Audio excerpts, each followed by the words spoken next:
saya Ananda Rahmawati, NIM 1909619. Assalamualaikum warahmatullahi wabarakatuh. Perkenalkan, nama saya Arianisa Putri dengan NIM 1905437. Perkenalkan, nama saya Dinda Nur Azizah dengan NIM 1903429. Bismillahirrahmanirrahim.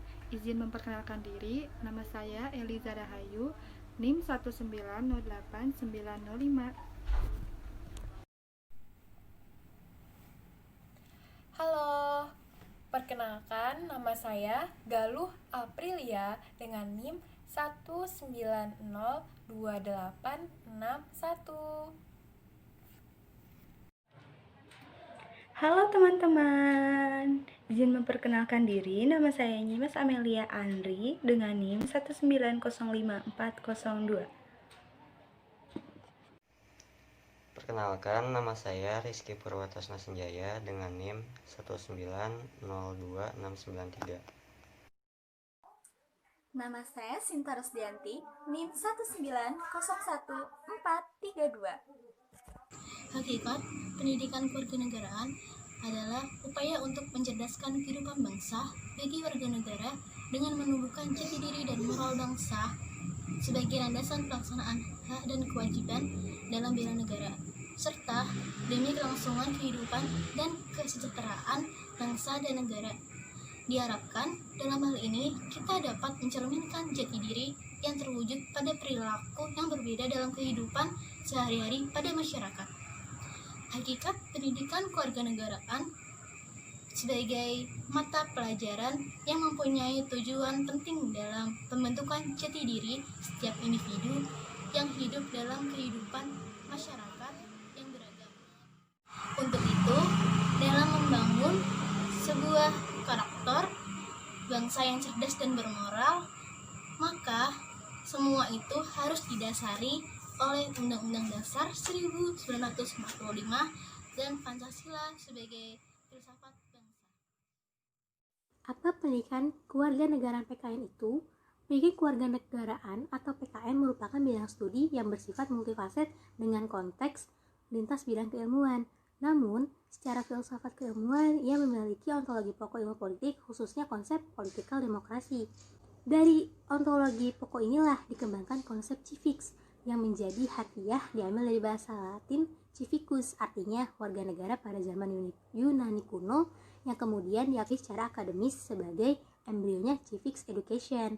Yang selanjutnya itu di Indonesia diadaptasi menjadi pendidikan kewarganegaraan. Secara epistemologis, PKN sebagai suatu bidang keilmuan merupakan pengembangan dari salah satu dari 5 tradisi social studies, yakni citizen transmission. Saat ini sudah kembang pesat dan dikenal sebagai body of knowledge.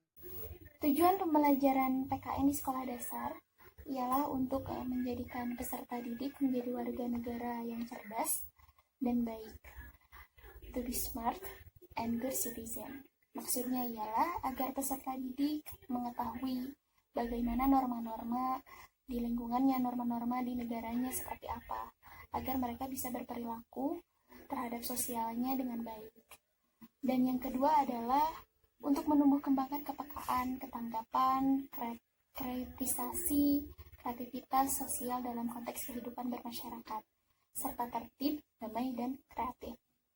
Nah, di sini adalah untuk menjadikan siswa itu mencintai negaranya, tumbuh kembangkan rasa cinta kepada negaranya sehingga mereka termotivasi untuk mengharumkan nama bangsa Indonesia itu sendiri. Baik, di sini saya akan menjelaskan tentang apa saja dimensi PKN itu. Pendidikan kewarganegaraan yang ada di Indonesia seperti yang berkembang di negara lain memiliki multidimensional, yang artinya program PKN itu bukan hanya satu tujuan saja. Winata Putra pada tahun 2001 mengemukakan bahwa ada 3 dimensi PKN, yakni yang pertama, domain PKN sebagai program kurikuler. Program PKN yang dirancang dan dibelajarkan kepada peserta didik pada jenjang satuan pendidikan tertentu. Yang kedua, PKN sebagai program akademik.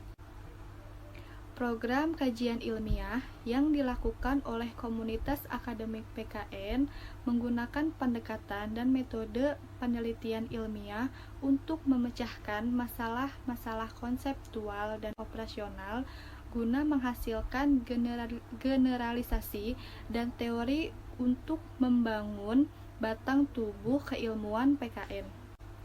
Yang ketiga, PKN sebagai sosial kultural. Program PKN ini dikembangkan dalam konteks kehidupan masyarakat dengan sasaran semua anggota masyarakat. Dalam pelaksanaan program, 3 dimensi ini dapat terjadi secara bersamaan, khususnya dalam tujuan umum, yakni membentuk warga negara yang cerdas dan baik. Khusus untuk NKRI, tujuan PKN dapat dilihat dalam Undang-Undang Republik Indonesia Nomor 20 Tahun 2003 pada pasal 37 ayat 1, menjelaskan bahwa pendidikan kewarganegaraan dimaksudkan untuk membentuk peserta didik menjadi manusia yang memiliki rasa kebangsaan dan cinta tanah air. Di sini saya akan menjelaskan pengertian tentang konsep. Apa sih itu konsep? Konsep dalam Kamus Besar Bahasa Indonesia memiliki arti, ide, atau pengertian yang diabstraksikan dari peristiwa yang konkret. Konsep dalam bahasa Latin yaitu conceptum, yang artinya sesuatu yang dipahami. Menurut Aristoteles dalam The Classical Theory of Concept, menyatakan bahwa konsep merupakan penyusunan utama dalam pembentukan pengetahuan ilmiah dan filsafat dalam pemikiran manusia. Konsep memiliki sifat yang abstrak di mana ia dapat dihubungkan dengan orang, dengan kelompok benda, peristiwa, atau pemikiran. Konsep merupakan cara berpikir menggeneralisasikan sejumlah anggota kelas yang khusus ke dalam satu contoh model yang tidak tampak. Contohnya, ada konsep rakyat yang merupakan sebutan umum untuk sekelompok orang yang tinggal di suatu wilayah dan memiliki pemerintahan yang sah. Itu disebut dengan konsep rakyat. Yang kedua adalah konsep demokrasi. Sebutan abstraknya tentang sistem kekuasaan pemerintah yang berasal dari rakyat, oleh rakyat, dan untuk rakyat. Terakhir ada konsep buruh. Dapat dipandang sebagai kesan mental tentang semua yang memiliki ciri umum pekerja.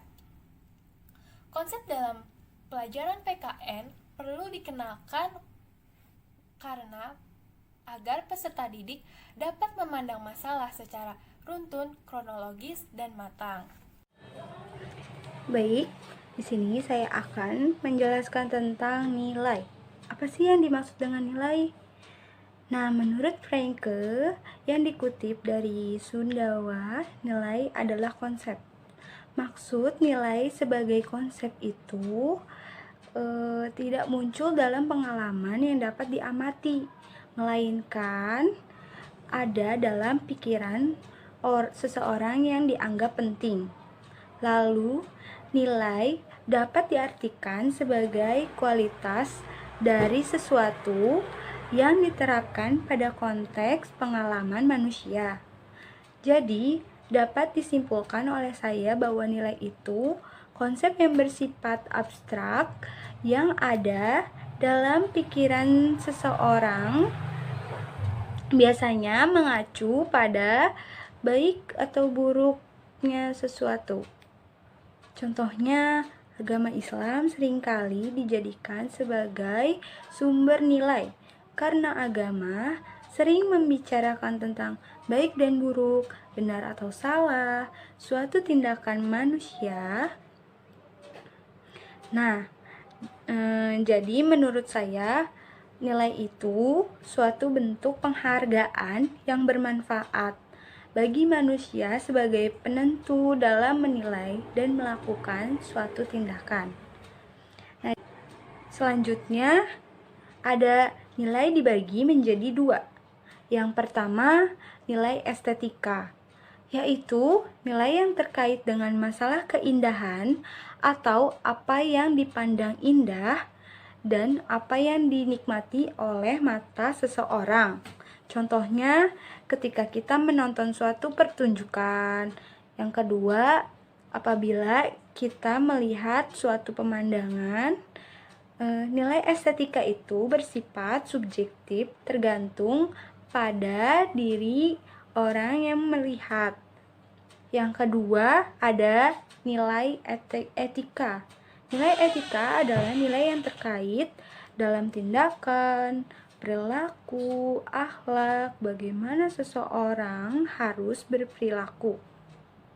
Contohnya, ketika kita meminjam suatu barang, maka harus dikembalikan walaupun orangnya itu udah lupa. Yang kedua, bagaimana cara kita bersikap kepada orang tua, pada teman sebaya, dan juga kepada orang yang lebih muda daripada kita. Jadi menurut saya nilai etika dan estetika itu perbedaannya, kalau nilai estetika melihat keindahan, kalau nilai etika itu tentang bagaimana kita berperilaku. Sekian. Selanjutnya saya akan menjelaskan tentang norma. Norma adalah kaidah atau peraturan yang pasti dan apabila dilanggar akan mendapatkan sanksi. Menurut Ahmad D. Marimba, norma merupakan seperangkat peraturan alamiah yang berlaku dalam lingkungan masyarakat. Peraturan tersebut bisa berubah atau ditambah berdasarkan kesepakatan yang telah dibuat oleh masyarakat. Selanjutnya saya akan menjelaskan tentang jenis-jenis norma. Yang pertama adalah norma kesopanan. Norma kesopanan merupakan suatu petunjuk hidup yang didasarkan pada pergaulan dalam masyarakat dan mengatur tentang bagaimana seseorang dapat berperilaku di masyarakat. Contoh norma ini adalah adanya anjuran untuk memberi dan menerima sesuatu dari orang lain menggunakan tangan kanan. Selanjutnya, norma kesusilaan. Norma kesusilaan mempunyai tujuan agar individu dapat selalu berperilaku terpuji dan mempunyai hati yang bersih. Sanksi terhadap pelanggar norma ini adalah berupa celaan atau perasaan menyesal yang datang dari dalam diri sendiri. Yang selanjutnya, norma agama.